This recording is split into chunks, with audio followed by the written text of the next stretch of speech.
Hi, this is John, and this is an overview of my do-it-yourself homemade cold plunge. I started out with a 15 cubic foot Whirlpool chest freezer and a few things that were added. First of all, a temperature controller, and that temperature controller basically allows you to set the low and high points for the temperature of the water. I've got it set at 48 degrees. As soon as the water gets down to that, the controller will turn off the chest freezer, and it won't turn on again until the water hits 52. So I just filled up the water yesterday, and after a day we're about down to 62.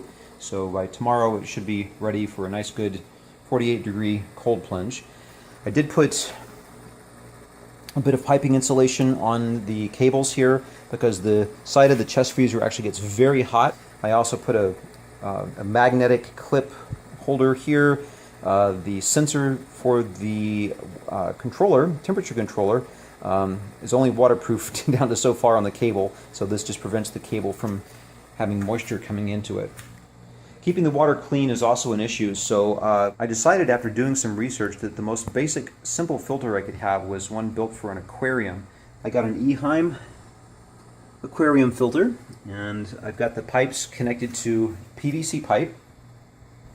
Use a hole saw to drill the holes through the top of the chest freezer.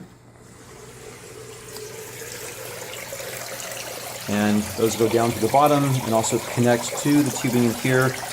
This is the intake, goes all the way down to the bottom, and the outtake over here, so I can get a nice bit of circulation in the entire system.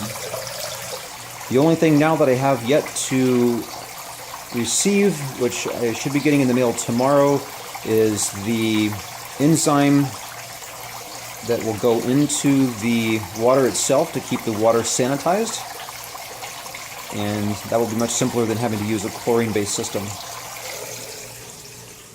So there we have it, do-it-yourself homemade cold plunge.